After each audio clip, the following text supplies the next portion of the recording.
So reading from Srimad Bhagavatam, Canto 10, Chapter 6, the killing of the demon Putana, beginning with text number 11.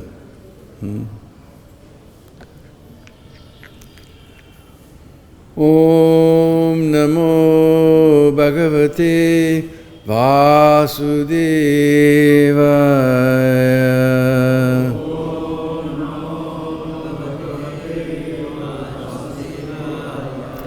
Om Namo Bhagavate Vasudevaya.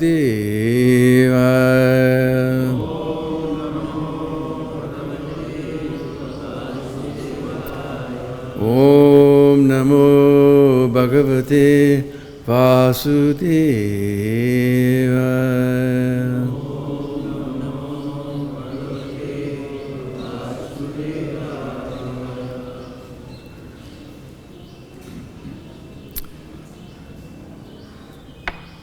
So this is one of our favorite pastimes from 10th canto, famous pastime, Krishna killing Putana. We have a lot of verses to cover, so we'll sing them Mangalacharan in the beginning.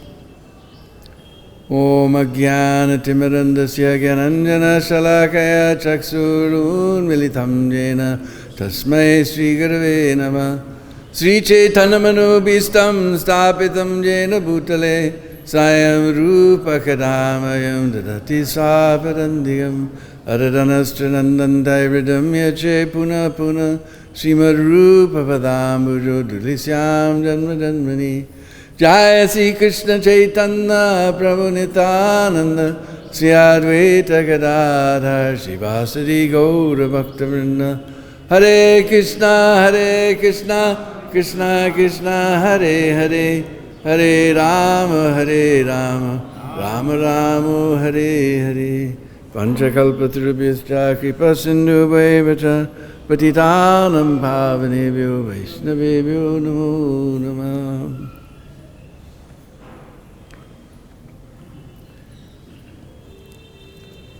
So this is a very interesting pastime from Gokul. And our Jiva Goswami and in his Gopal Champu and our Kavi Karnapur in his Ananda Vrindavan Champu, they give lots of interesting details about this wonderful pastime. So we're beginning with text number 11. It's well chanted.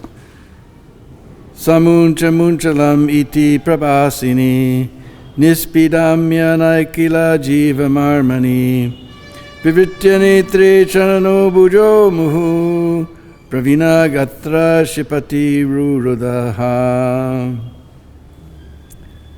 Unbearably pressed in every vital point, the demon Putana began to cry, "Please leave me! Leave me!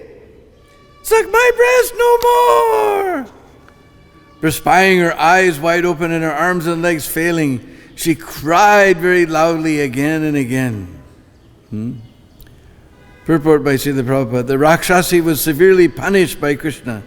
She threw her arms and legs about, and Krishna also began to kick his legs to punish her properly for her mischievous activities.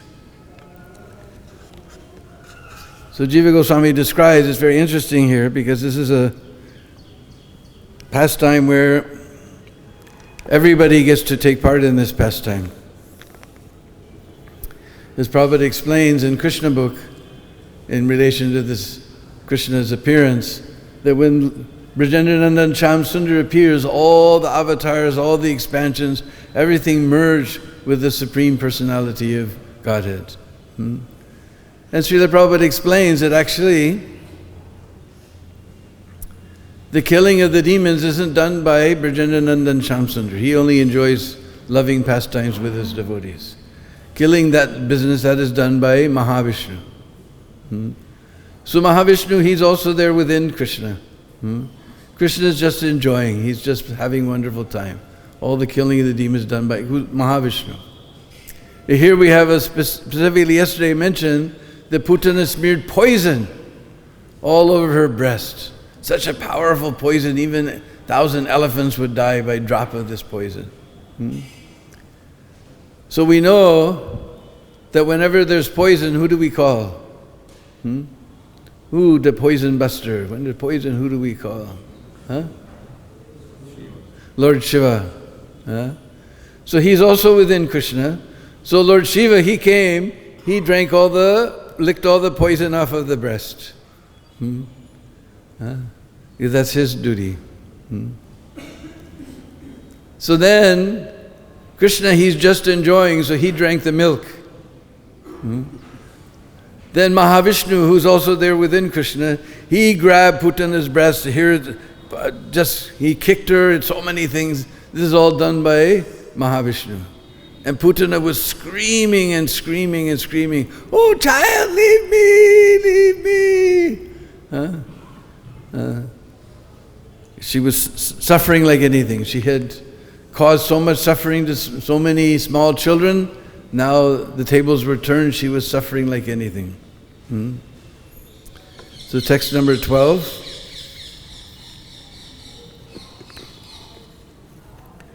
Tasya svane natiga bira ramahasa sadvir mahidyo cha cha chalan sagraha rasadishaspa cha pratinedire janaha petu shito vajra nipata shankaya. As Putana screamed loudly and forcefully, the earth with its mountains and outer space with its planets trembled.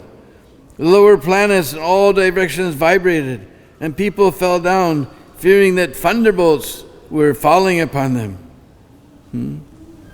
Purport: Srila Vishwanath Chakravarti Thakur remarks that in this verse the word rasa refers to the planetary systems below the earth, such as Rasatala, Atala, Bitala, Sutala, and Talatala.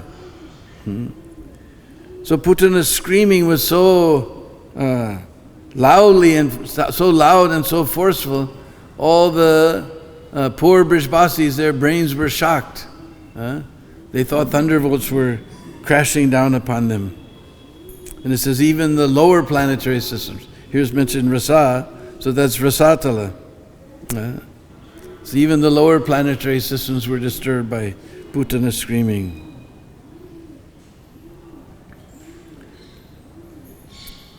So text number 13. Nisa charitam vyatita stana vyasur vyadaya kesham charano bhujavapi prasarya goste nijarupam astita vrajahato vritta ivapatam nripam. In this way, the demon Putana, very much aggrieved because her breast was being attacked by Krishna, lost her life.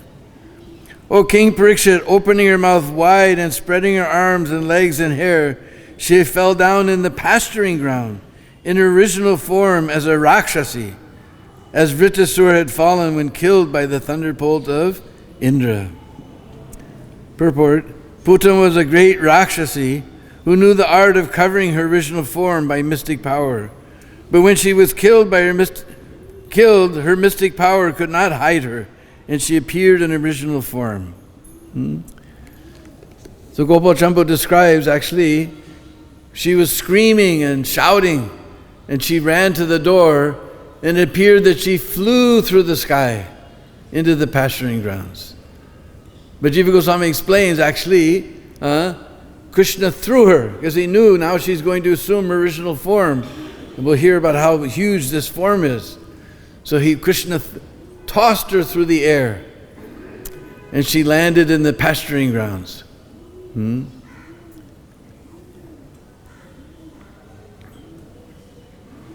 then she assumed this original huge form. So explain here that even though she was very expert, actually when she first entered Gokul, she had a very beautiful body. She was so powerful that she was a ugly, hideous Rakshasi, but she made a beautiful body that even the Brishbasis, they had no doubt. they saw her so beautiful, they began to speculate that maybe Sachi Devi, the wife of Lord Indra, has come to take darshan of Nandalala. No, it must be Gauri, the wife of Lord Shiva. No, she's playing with a lotus flower. It must be Lakshmiji, the consort of Lord Vishnu, has come. This way, her disguise, she was so powerful, even the Brishbasis couldn't understand. Even the Brishbasis were unable to detect her. And they were speculating about who this personality was. And now she's revealing her original form. And Krishna knows that she will smash the whole of Gokul. So he threw her outside in the pasturing grounds. When you're coming from Brahmandagat to Gokul, on the way you'll see the land sort of goes down. You can, very gently you can see it going down. The Brishbasis, they told me this is where Putana fell. And you can see there's sort of a little gully there. And she smashed the ground in such a way that one leg fell over here, one arm fell over there, another leg fell over there. When you're on that road, it goes down. In fact, in 2010, when we had a flood in the Jamuna, that part of the road was underwater. Before you get to Gokul, it went under the water and then came up. Just a little bit. It was just a little bit of water on the, you could still go by car. And you'll see that she landed in such a way, one leg fell over here, so that land is down, and you'll see the land beside it is up like this. On both, between her legs, the land is high, where the two legs fell, and where one arm fell, and you can see the land is very strange there. So all the Brishbasis told me this is where Putana fell. And that smashing to the ground, huge trembling of the earth and everything we can just imagine.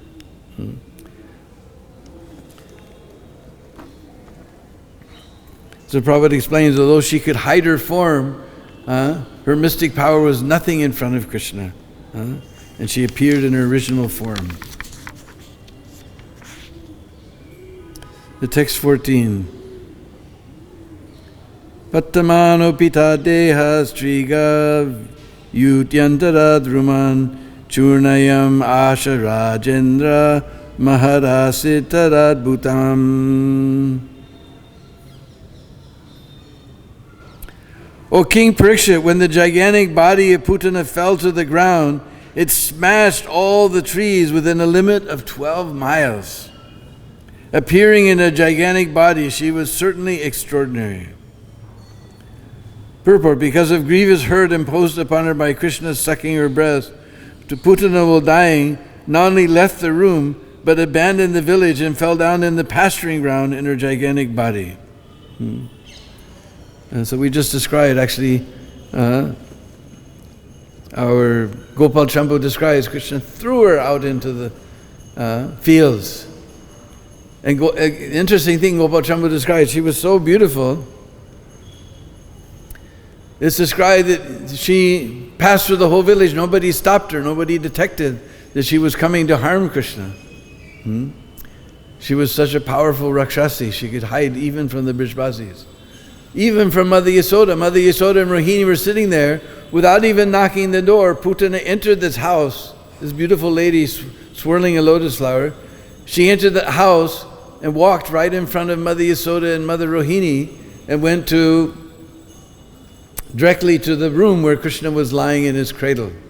And Mother Yasoda was thinking, she saw her, she thought, she was so overcome by the beauty of Putana's false form, that she thought, am I the mother? Or is she the mother? Is she the mother? Or am I the mother? Even Mother Yasoda and Rohini couldn't understand. Now this is most amazing, because it's described how Mother Yasoda, she's so protective of Krishna, even her best friends have a hard time to see him.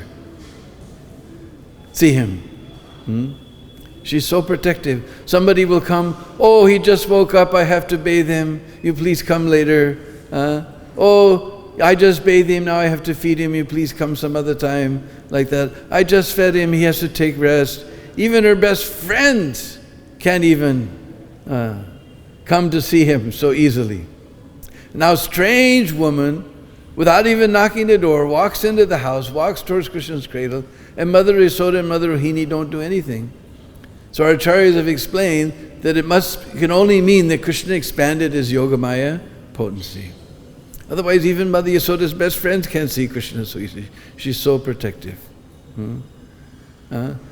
So this Rakshasi, she appeared in her original form and smashed. Here it says 12 miles long form. We can't imagine such a huge demon. And Krishna is just a few years old. A few days old. So 15 to 17.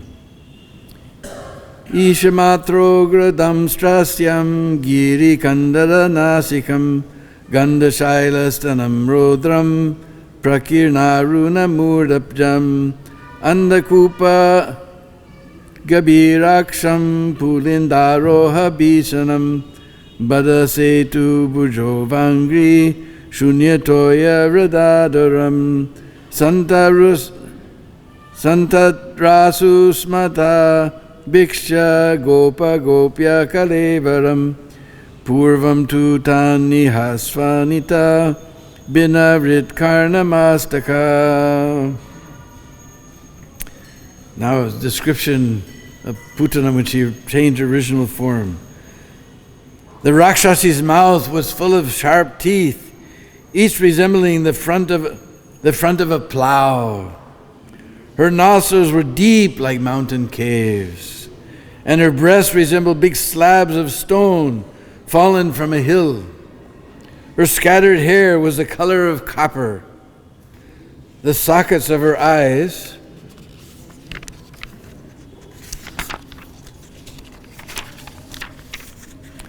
appeared like deep blind wells. Andakupa, we know this word, Andakupa.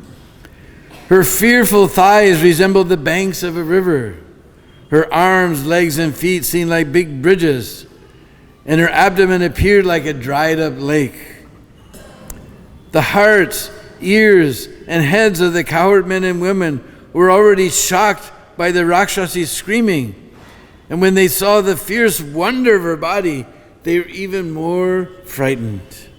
So we just had this horrible, we're just trying to imagine, they were seeing directly in front of their eyes. They're already shocked by the horrible screaming of Putana. But this huge, horrible form, her legs like banks of a river, her arms like bridges, her belly like a dried up lake, her breasts like slabs of stone, very horrible. So the Brajbasis became even more shocked. We can't imagine what happened to Mother Yasoda. So now we come to text 18. Balam cha tasya urasi kridantam akuto bayam gopyas turnam samabhyetya jagrihur jata sambramaha balam cha, the child also, tasyaha, of that, Rakshasi Putana, urasi, on the upper portion of the breast, kridantam, engaged in playing, akuto bayam, without fear, gopyaha, all the cowherd women, turnam, immediately, samabhyetya, coming near, jagrihu, picked up, jata sambramaha, with the same affection and respect they always maintain. Translation: without fear, the child Krishna was playing on the upper portion of Putana Rakshasi's breast. And when the gopis saw the child's wonderful activities, they immediately came forward with great jubilation and picked him up. Translation, please repeat.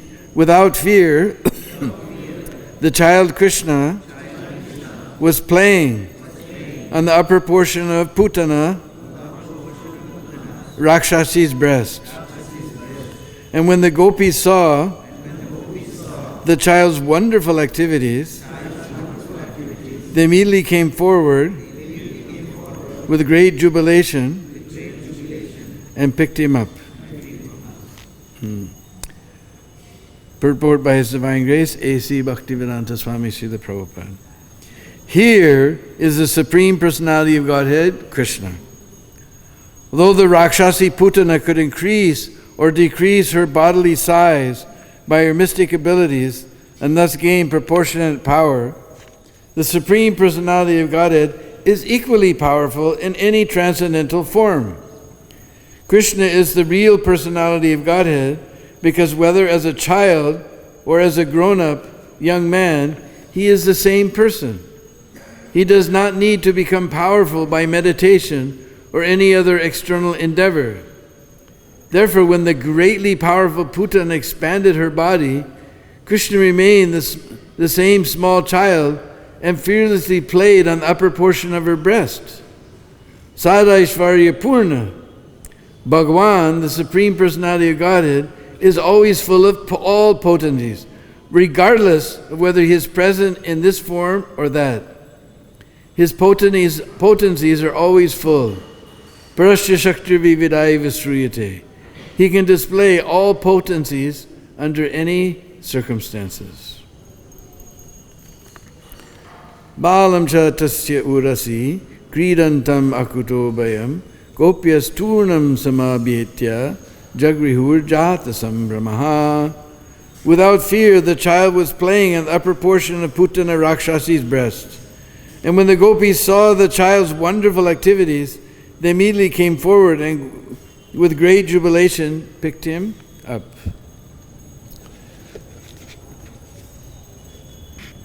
So immediately everyone, they saw the most extraordinary pastimes of the Supreme Personality of Godhead. They were totally shocked. And they all came forward. Krishna was there. He was playing. Here it said he was playing on the breast of Putana. Everybody else was very shocked. Mother Yasoda completely fainted away. She was thinking, oh, by some pious credit, after a long time, I got this child Krishna as my son. By some offense that I've made, I've lost him. She thought he was lost when she saw this Putana. She fainted away. And all the gopis came running because all the cowherd men had gone to Mathura to pay taxes. So all the gopis came. They made a big line up her belly, up to the breast. Then they grabbed the child from one to the next, one to the next, one to the next, one to the next. Finally, they put that child in Mother Yasoda's lap. Mother Yasoda regained her consciousness. And she began to praise how the Supreme Lord has saved my child. And we'll hear next to describe how they take a switch made from the tail hairs of a cow and swished it all around, and she chanted the 12 names of Lord Vishnu, because it's described where Lord Vishnu's name is chanted, no Rakshas, Rakshasi, Bhut, Preta, they can remain. Just like one time, we've read in the Leela-mrita how one time Prabhupada was staying in John Lennon's estate, Tittenhurst estate in London, while they were fixing up Buri Place temple. So John Lennon had let them stay because our Shyam Sundar was a carpenter, so there was some part of the buildings that needed some carpentry work. So in exchange for staying there, Shyam Sundar was doing the work. And he had one manager who was overseeing all the work. But the manager was coming late every day to to work because he couldn't get proper sleep. Because in his house, all these strange noises like people walking and chains dragging, all kinds of weird noises were happening at night. His wife was convinced that the place was ghostly haunted. Oh, nonsense, dear, it's just rats. Anyway, one day the wife told the devotees about why he was coming late every day because they can't get proper sleep because of all these noises. So somehow the devotees, they mentioned to Srila Prabhupada about this. And Prabhupada said, oh, you should go there and you should all chant Mahamantra and you should dance counterclockwise. Dance in a circle counterclockwise. The ghosts are there on the other side, so everything there is backwards for them. So you go counterclockwise. So, and that ghost, all those ghosts will be gone. So they told the lady, and she was very interested. Her husband wasn't, it's all nonsense, it's just rats in the rafters. But anyway, the home ministry won out. So she invited all of the devotees over to the house, and they had kirtan, and they all danced around in a circle going counterclockwise, and the big ecstatic kirtan was there.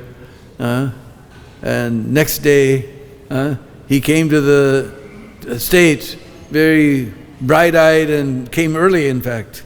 And said, you chased away all the rats. So, oh honey, it was ghosts. They got rid of the ghosts. So Mother Yasoda was chanting all these 12 names of Lord Vishnu to chase away all the ghosts and hobgoblins and bhutas and pretas and chetas and all these rakshasas and rakshasis. So we'll hear about that in the next verses. Here the point that Prabhupada makes, very interesting point, is that Krishna, he's just a few days old, and Putana, we just saw, her form is 12 miles long, such a huge, powerful Rakshasi, and this is just a few days old child. But Krishna is the Supreme Personality of Godhead in any condition. Just like the Mayavadis, this is the point that Prabhupada is trying to make, the Mayavadis, they tell how you have to, they talk about how they perform so many penances and austerities.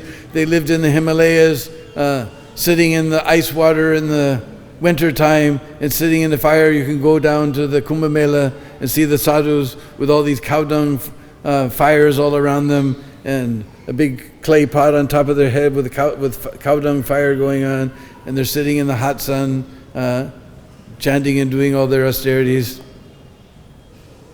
Of course, these are all Vaishnava sadhus, so they're doing the austerities for Krishna. But generally, people are doing all these penances and austerities in order to become God. And they write their books, and they talk about how they did this and how they did that, and how one day they stuck their finger in the electric socket and they got a big shock. They went flying to the other room, they banged their head, and suddenly they realized that I'm God. But it's not that God has to become God. God is always God in any condition of life. It's not that you can, God is already there. Because we know everything is created by God. Even the small child in the missionary school, he knows God created everything. So God was the first thing.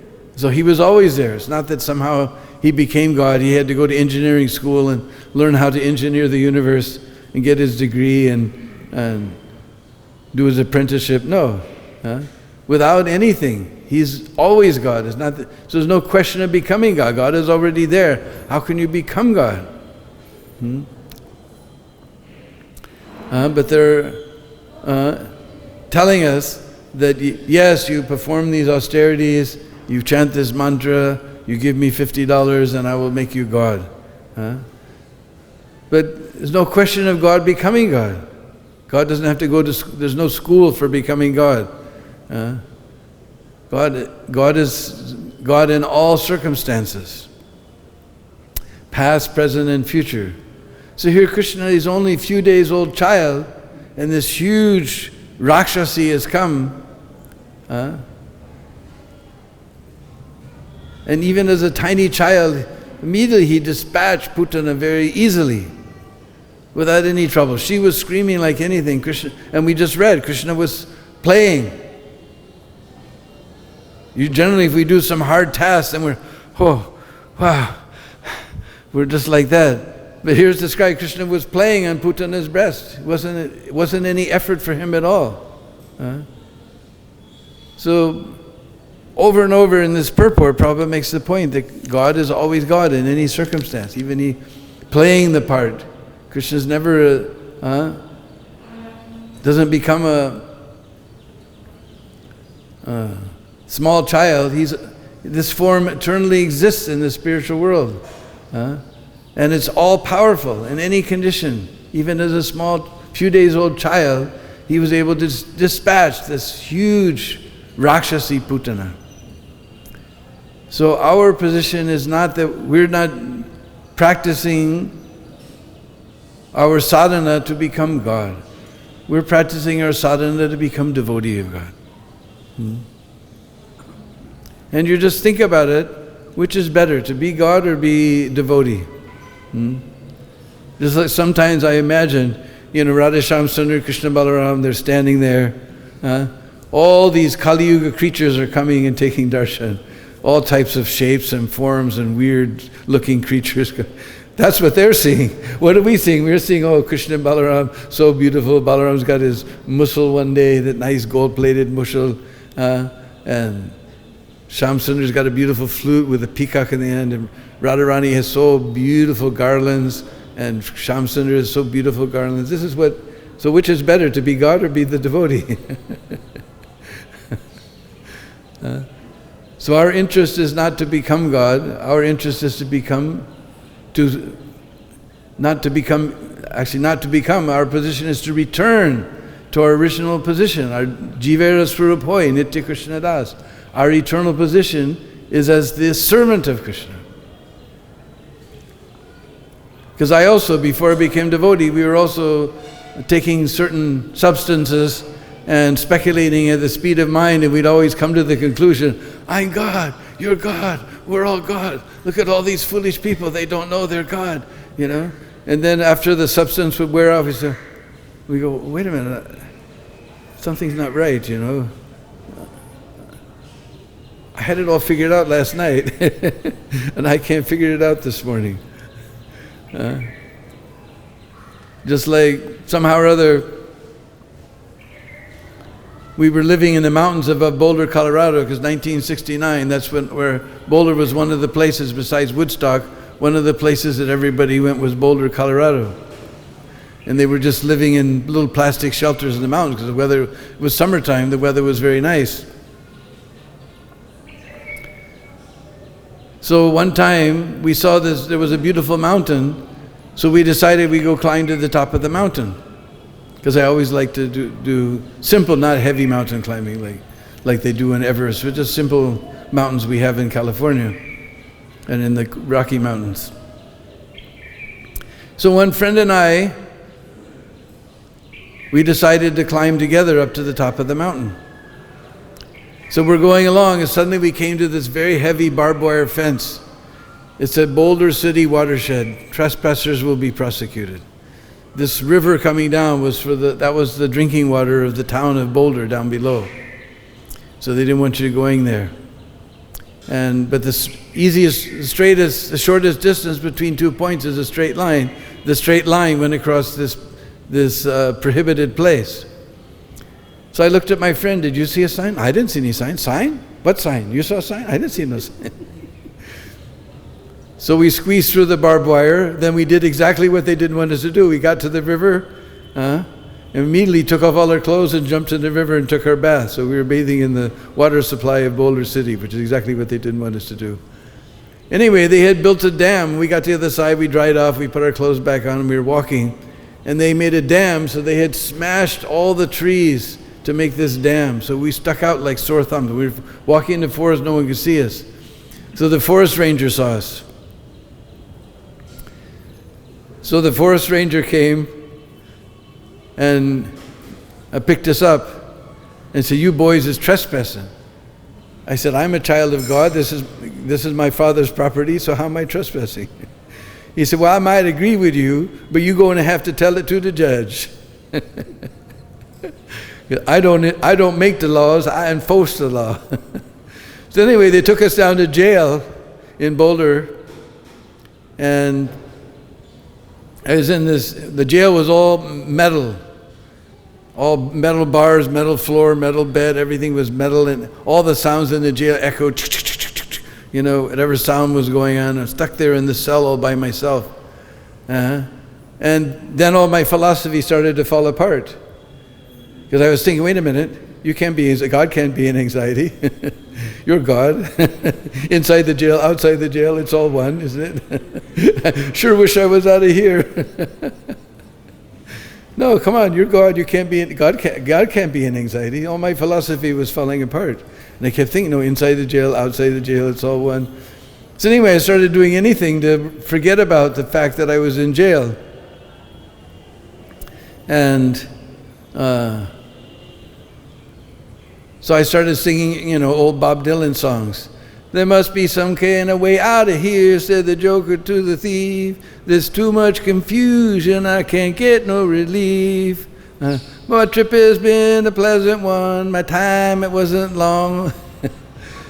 Then suddenly I remembered that before we come down from the mountains one day, and there was a place called Central Park where all the hippies used to gather, all the young people would come there. So we were all sitting in the park one day, and this girl Angel walked into the park with her guitar. And she started playing Hare Krishna on her guitar. And so immediately we picked up our guitars, and I saw the chords that she was playing, so we started playing those chords. Hare Krishna, Krishna Krishna, Hare Hare, Hare Rama, Rama Rama, Hare Hare. So we were all dancing around in a big circle in the park, just chanting Hare Krishna. So I thought, all right, because first I tried Om. I would sit, because it was just a temporary jail. There was a metal tray, but no mattress in it. So I sat in the metal tray, and even then it was very hard for me to sit and cross-legged. So somehow I managed to sit there cross-legged, and I would start chanting, Om.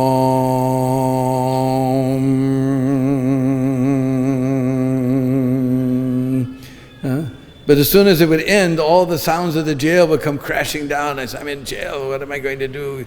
No, it's all one, it's all one. But as soon as I started chanting Hare Krishna, Hare Krishna, Hare Krishna, Krishna Krishna, Hare Hare, Hare Rama, Rama Rama, Hare Hare. Then suddenly, I didn't care. Inside the jail, outside the jail, I was just chanting and chanting and chanting. And sure enough, all of a sudden, because on the way to the jail, we'd stop to pick up our ID at the camp. So everybody knew we were in jail. So there was one guy who used to sell certain substances that young people liked in those days. So he had a lot of money. So he came down. It was only $25 to bail us out. So he, and everybody else in the jail was going crazy because I was just chanting and chanting and chanting. I hear them in the TV room watching TV, and I was saying, "Shut up in there, will you? Hare Krishna, Hare Krishna, Krishna." Somehow chanting Hare Krishna, because chanting Hare Krishna, the actual mantra means, "O energy of the Lord, O Supreme Lord, please engage me in your service," which is our natural position. So as soon as I was in my natural position and serving of Krishna, singing His glories, I was perfectly happy. And finally, the jailer came. He said, "Your friend came and bailed you out. You can stop your chanting." Chief, he called me Big Chief. I was the Indian, American Indian chief, because I had hair all over the place down to here. He said, "Hey, Big Chief, you can stop your chanting. Your friends have bailed you out." And then very shortly after that, we ran into the devotees. And first devotee I ran into was Bhavananda. And we went back to where they didn't even have a temple. They were just staying with some hippies outside of Boulder somewhere, trying to find a house to rent. And next day was Jamastami. So first they fed us tons and tons, because we were going to fast just means fasting all day till midnight. So they fed us all this halava. I never tasted anything like halava, And they made a big pot of it because we're going to fast all day. So we're just eating all of it like anything. And the next day, I started talking with Bhavananda. So I said, Bhavananda, aren't we all God? And he looked at me and said, oh, you are God, and how you have forgotten. And that was like getting hit with a truckload of cement, bam! Because that was the same question we used to ask. We used to speculate at the speed of mind. I'm God, you're God. How did we miss it all this time? We used to ask the same question. And he said, oh, you are God, and how you have forgotten. Huh? And I thought, yeah, how God can forget? How can I? It was such a relief to realize that I wasn't God, because things weren't happening the way I wanted. I ended up in jail. So many things were going on. It was starting to get cold in the mountains. I didn't know where we were going to go next. It was an anxiety. And I think, no, God can't be in anxiety. It was such a relief. Oh, I'm not God. No wonder I'm in so much anxiety. It was such a relief to know that Krishna is in control of everything. So, after I realized that Krishna was the Supreme Personality of God and I was a servant, then everything was very nice. So this is the point, that Krishna in any form, even as 4 days old child, he's still the Supreme Personality of God with full potencies. There's no question of becoming God. God is already there. Either you're Him or you're not. And no question in the future that by following some austerities or some yoga process or pressing your nose or something, you're going to become God. Either you're God now or you're not going to become Krishna. Therefore, Prabhupada starts saying, here is the Supreme Personality of Godhead, Krishna. This is Krishna. I remember reading the Krishna book with Prabhupada in his garden in LA. And we read about how Krishna and Balaram were passing urine all over the kitchen floor because they couldn't find the butter. And Prabhupada just smiled, one of those sweet smiles like a million suns rising in the sky. And Prabhupada just said, this is Krishna. So you hear Prabhupada saying, this is Krishna.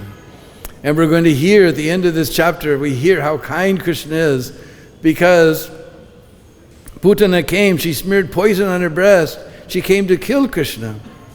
But Krishna noted, he had his little notebook. He noted that she came to kill, and she gave a little milk. All right, she gave a little milk, let's liberate her. So even Sukadeva Goswami says that Krishna, he came to Putana, she came to kill Krishna.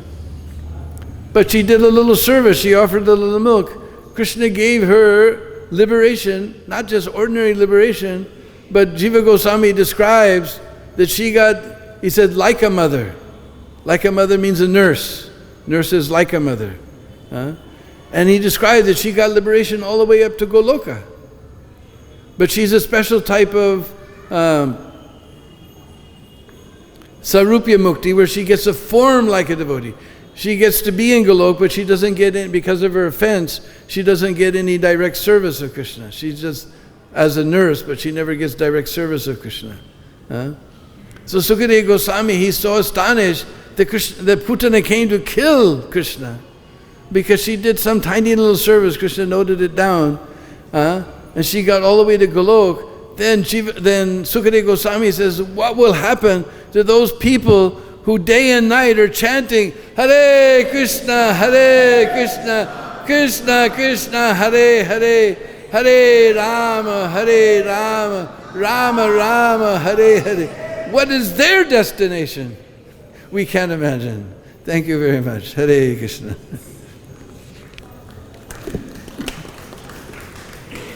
So we have a few minutes if anybody has questions. Yes.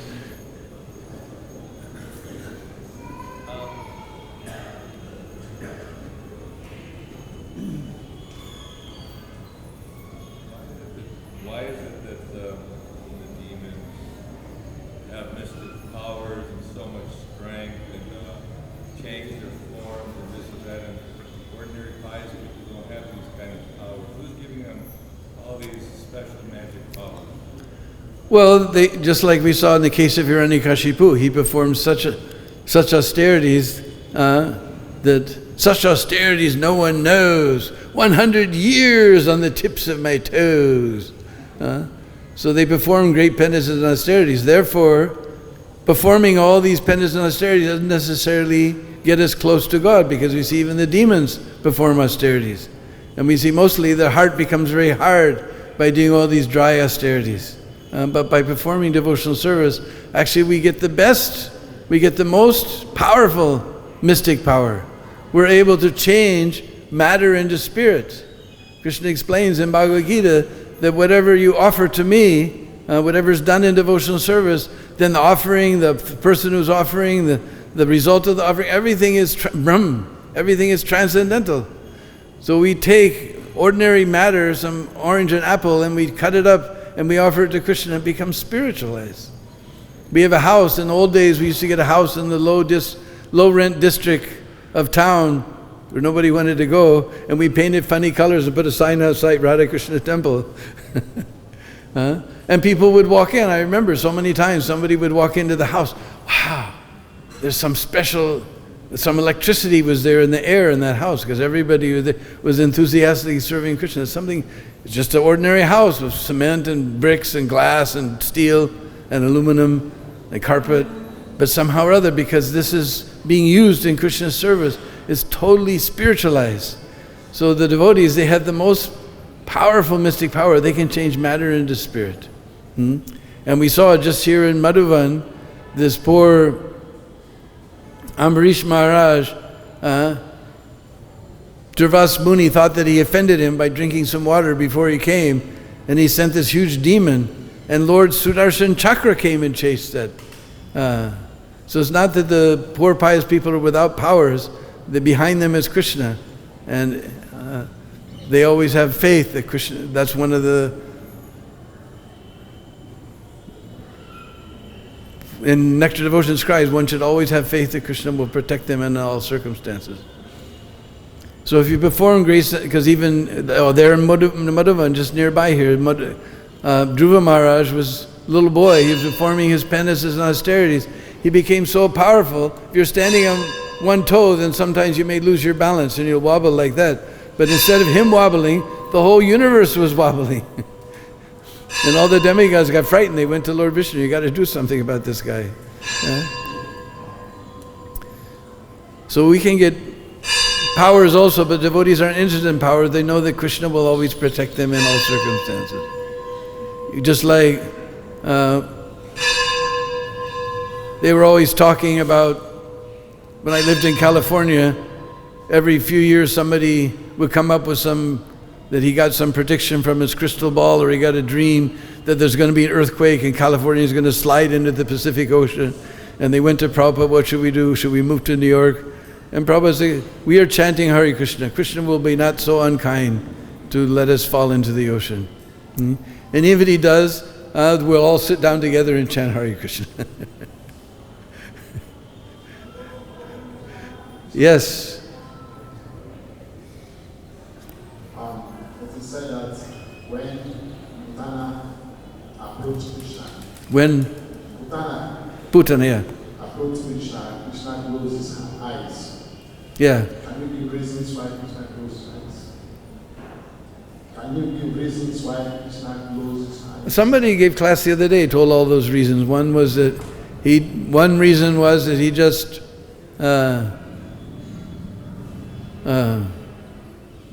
he didn't have any fear of Putana, so he just closed his eyes. Other was she was so sinful that she had killed so many children. Putana is my name.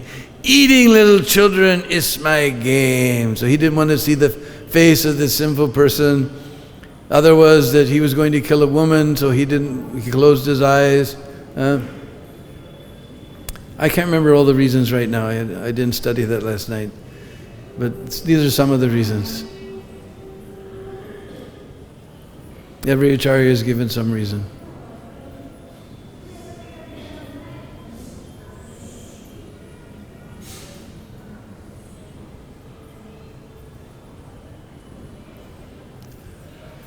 So if there's no more questions, we can all fall down at the very soft and wonderful lotus feet of that great personality who's given us this process of devotional service to make us most powerful under the protection of Krishna.